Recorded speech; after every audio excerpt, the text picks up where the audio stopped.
السلام علیکم ورحمۃ اللہ وبرکاتہ۔ لا حول ولا قوۃ الا باللہ العلی العظیم۔ حسبنا اللہ ونعم الوکیل۔ کل نفس ذائقۃ الموت ثم الینا ترجعون۔ اور ہر جان کو موت کا مزہ چکھنا ہے اور پھر تم ہماری طرف ہی لوٹائے جاؤ گے۔ اللہ تعالیٰ قرآن کریم میں فرماتے ہیں کہ ہر جان کو موت کا مزہ چکھنا ہے۔ اس دنیا میں بسنے والے ایک ایک جان، انسان ہو، جن ہو، پرندے ہو، جانور ہو، جو بھی ہو، اور پھر فرشتے ہوں، اللہ کے سوا اس دنیا میں جو بھی جان بس رہی ہے اس کو موت کا مزہ چکھنا ہے، پھر چاہے وہ جتنے بڑے ہی منصب پر فائز کیوں نہ ہو۔ ایک عام شہری ہو، ایک حکمران ہو، کوئی افسر ہو، کوئی ماتحت ہو کسی کے، ایون کے پیغمبر ہو، ہر جان کو موت کا مزہ چکھنا ہے۔ ہر انسان کو نہیں، ہر جانور کو نہیں، ہر پرندے کو نہیں، ہر جان کو۔ قیامت کے دن اللہ تعالیٰ ہر جان کو فنا کر کے اور پھر فرمائیں گے کہ بتاؤ اب کس کی شہنشاہی ہے۔ تو اسی کانٹیکسٹ میں سورۃ العنکبوت میں اللہ تعالیٰ فرماتے ہیں کہ کل نفس ذائقۃ الموت ثم الینا ترجعون۔ تمہیں لوٹ کے ہماری طرف ہی آنا ہے، اور لیکن اس سے پہلے تمہیں موت کا مزہ چکھنا ہے۔ پھر اللہ تعالیٰ فرماتے ہیں وما کان لنفس ان تموت الا باذن اللہ کتابا مؤجلا۔ اور کسی جان کو اللہ کے حکم کے بغیر مرنا نہیں ہے، یہ ایک مقرر وقت کے مطابق ہے۔ جب کسی انسان کو موت آئے گی تو وہ اس کے مقرر وقت پر ہی آئے گی، ایک سیکنڈ آگے نہیں، ایک سیکنڈ پیچھے نہیں، ایک قدم آگے نہیں، ایک قدم پیچھے نہیں۔ جہاں پہ ہم نے اس کا وقت مقرر کر دیا، ہم نے اس کی جگہ مقرر کر دی اور ہم نے حکم دے دیا، وہاں پہ اس شخص کو موت کا مزہ چکھنا ہے۔ سر جیسے بھی حالات ہوں، جیسی بھی جگہ ہو اور جیسا بھی مقام ہو، اس شخص کو موت کا مزہ چکھنا ہے۔ پھر اللہ تعالیٰ فرماتے ہیں کہ تم جہاں کہیں بھی ہو، تمہیں موت کا مزہ چکھنا ہے، تمہیں موت آئے گی، پھر چاہے تم اپنے آپ کو مضبوط قلعوں میں ہی کیوں نہ بند کر۔ پہلے اللہ تعالیٰ نے فرمایا کہ ہر جان کو موت کا مزہ چکھنا ہے، پھر اللہ تعالیٰ نے فرمایا ہمارا حکم ہوگا اور مقرر وقت پر ہی موت آئے گی، پھر اللہ تعالیٰ نے فرمایا کہ تم جس بھی جگہ پر ہو، چاہے تم اپنے آپ کو مضبوط قلعوں میں ہی کیوں نہ بند کر لو، تمہیں موت ضرور آئے گی۔ سر یہ ایک ایسی اٹل حقیقت ہے کہ جس سے کوئی جان بھی بری نہیں ہے۔ اللہ تعالیٰ فرماتے ہیں تم اپنے آپ کو مضبوط قلعوں میں بند کر لو، اور ہمیں پتہ ہے کہ ایک امت ایسی بھی گزری ہے کہ جنہوں نے موت سے بچنے کے لیے خود کو پہاڑوں کے اندر جگہ بنا لی تھی، پہاڑوں کے اندر گھر بنا لیے، تھوڑے دیر چلے گئے تھے، لیکن اللہ تعالیٰ فرماتے ہیں کہ تم اپنے آپ کو مضبوط قلعوں میں بھی بند کر لو، موت تمہیں وہاں پہ بھی آئے گی۔ وہاں پہ دنیا کی کوئی طاقت نہیں پہنچ سکے گی، وہاں پہ تم دنیا والوں سے محفوظ ہو جاؤ گے، لیکن جب اللہ کی طرف سے حکم آئے گا، تمہارا وقت مقرر ہو جائے گا، تو بھائی تم جس جگہ پر ہو اللہ تعالیٰ تمہیں موت دیں گے، کیونکہ موت کا مزہ تمہیں چکھنا ہے۔ اور سر یہی فرق ہے خالق میں اور مخلوق میں، کہ خالق کو موت نہیں ہے اور مخلوق کو موت ہے۔ اگر اس زمین پر کسی کو موت نہ آئے تو پھر مخلوق اور خالق کا فرق ختم ہو گیا۔ پھر اللہ تعالیٰ فرماتے ہیں سورۃ آل عمران کے اندر ایک اور جگہ پر کہ تمہیں موت کا مزہ چکھنا ہے، اور قیامت کے دن تمہیں تمہارے اعمال کا پورا پورا بدلہ دیا جائے گا، اور پھر جو شخص آگ سے بچا لیا گیا اور جنت میں داخل ہو گیا تو یہ اس کی سب سے بڑی کامیابی ہے، اور دنیا کی زندگی تو دھوکے کے سوا کچھ بھی نہیں۔ پہلے اللہ تعالیٰ نے سورۃ عمران میں موت کو ڈیفائن کیا، اور پھر کہا کہ بھائی اگر جو شخص آگ سے بچا لیا گیا، دنیا میں ایسے اعمال کر کے آیا کہ جس کا اس کو صلہ ملا اور وہ آگ سے بچ گیا، تو یہ اس کی سب سے بڑی کامیابی ہے۔ مرنا تو ہے ہی ہے، تمہیں ایک نہ ایک دن ضرور مرنا ہے، لیکن جو مر کے ہمارے پاس اس حالت میں آیا کہ اس کا دامن اعمال دائیں ہاتھ میں ہوا اور وہ آگ سے بچ گیا، تو سمجھو وہ کامیاب ہو گیا۔ سر یہ ہے قرآن میں موت کی ڈیفینیشن، یہ ہے اللہ کی طرف سے موت کا حکم، یہ ہے اللہ کی طرف سے موت کے بارے میں پیغام۔ اب پھر جہاں پہ ذکر خدا ہو، ذکر مصطفیٰ نہ ہو، ایسا تو ہو نہیں سکتا۔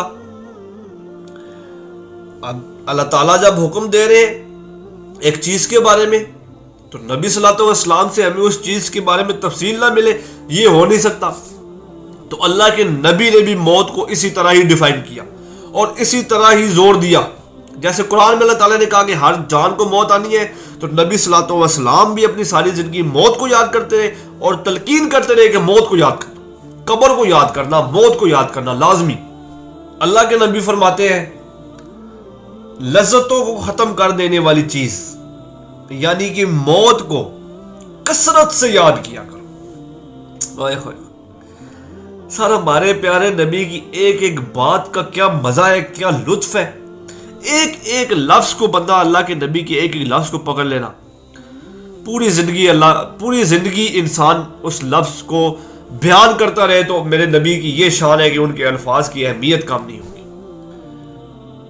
اللہ تعالیٰ نے کتنے پیارے انداز میں اور کس انداز میں لوگوں کو سمجھانے کے لیے، انسانوں کو سمجھانے کے لیے موت کا ذکر کیا، اور پھر اللہ کے نبی نے لذتوں کو ختم کر دینے والی چیز یعنی موت کو کثرت سے یاد کیا کرو۔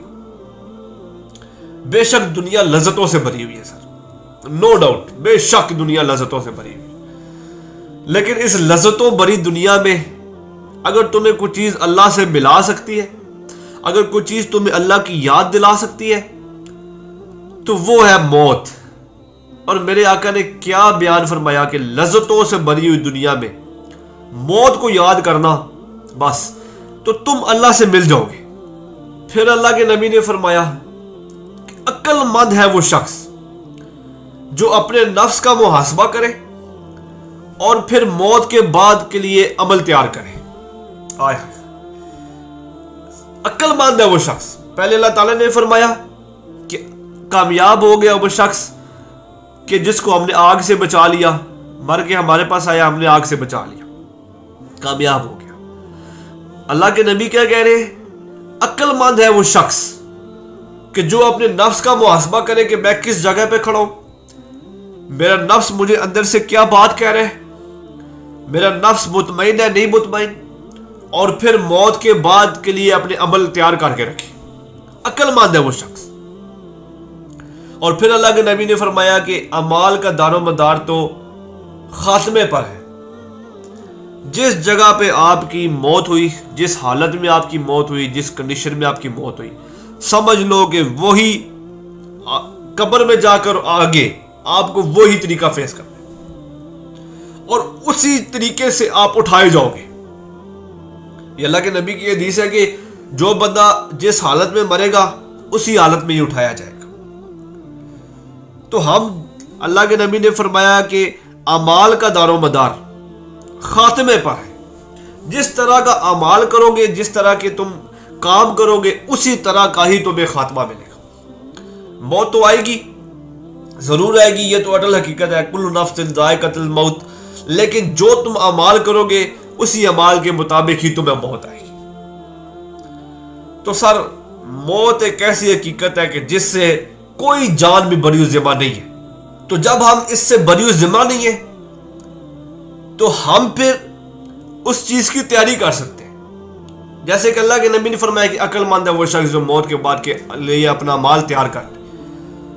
تو ہم عقل مند ہیں اگر ہم جس چیز سے ہم چھٹکارا نہیں پا سکتے اس کی ہم تیاری کر لیں۔ وہ جیسے ایک انگریزی کہاوت ہے نا کہ if you can't beat them, join them۔ اگر آپ کسی چیز کو ہرا نہیں سکتے تو آپ اس کو جوائن کر لو۔ ہم موت کو نہیں ہرا سکتے سر، ہم اللہ کے حکم کو نہیں ہرا سکتے، تو ہم ہرا نہیں سکتے۔ if you can't beat them, join them۔ تو آپ جوائن کر لو، آپ جوڑ لو اپنے آپ کو اس چیز کے ساتھ کس چیز کے ساتھ؟ کہ بھائی تم عقل مند بن جاؤ، ایسے اعمال کرو کہ تم اللہ کے نبی کی حدیث کو پورا کرو کہ عقل مند ہے وہ شخص جو کہ اپنے لیے قبر کے بعد کے لیے اعمال تیار کرے. اور پھر اللہ تعالیٰ کی بات کہ کامیاب ہو گیا وہ شخص جو کہ آگ سے بچ گیا، جس کو ہم نے آگ سے بچا لیا وہ کامیاب ہو گیا. تو بھائی اگر ہم موت کو ہرا نہیں سکتے، موت کو بیٹ نہیں کر سکتے، تو ہمارا یہ کام بنتا ہے، ہماری یہ عقل ہے، عقل مندی ہے کہ ہم اس کو جوائن کریں. ہم موت کی تیاری شروع کر دیں، قبر کی تیاری شروع کر دیں. حضرت عثمان غنی قبرستان میں جاتے تھے تو گھنٹوں گھنٹوں روتے رہتے تھے بیٹھ کے. صحابی پوچھتے تھے کہ عثمان آپ قبرستان میں آ کے اتنا کیوں روتے ہیں؟ تو فرماتے تھے کہ میں نے اللہ کے نبی سے سنا ہے کہ قبر آخرت کی منزل میں سے ایک منزل ہے، جو اس میں کامیاب ہو گیا سمجھو اس کی اگلی منزلیں آسان ہوگی، اور جو یہاں پہ پھنس گیا عثمان سمجھو اس کی اگلی ساری منزلیں مشکل در مشکل ہوتی. تو سر عقل مندی کی چیز تو یہ ہے، عقل مندی کی بات تو یہ ہے کہ ہم اگر موت کو ہرا نہیں سکتے جوائن دیں، اللہ تعالیٰ کے حکم کی پابندی شروع کر دیں، نبی صلی اللہ علیہ وسلم کے حکم کی پابندی شروع کر دیں، ہم موت کی تیاری کرنا شروع کر دیں. ہم دنیا کے ہر کام میں اپنی عقل کو لڑاتے ہیں، یہ کام ہمارے لیے ٹھیک ہے، یہ کام ہمارے لیے نہیں ٹھیک. لیکن اللہ کے نبی کہہ رہے ہیں کہ عقل مند تو وہ شخص ہے کہ بھائی جو اپنے لیے قبر کے اور موت کے بعد کے اعمال تیار کر لے. تو ہماری عقل مندی کا تقاضا بھی یہی ہے کہ ہم موت کی تیاری شروع کر دیں. تو سر اللہ تعالیٰ ہمیں ایسے اعمال کرنے کی توفیق عطا فرمائے کہ جس پر ہمارا خاتمہ ہو، ہمیں وہ اعمال کرنے کی توفیق عطا فرمائے کہ جس پر ہمارا ایمان والا خاتمہ ہو، ہمیں اپنی زندگی ایمان کے ساتھ گزارنے کی توفیق عطا فرمائے اور خاتمہ بھی بالایمان ہو ہمارا. آمین.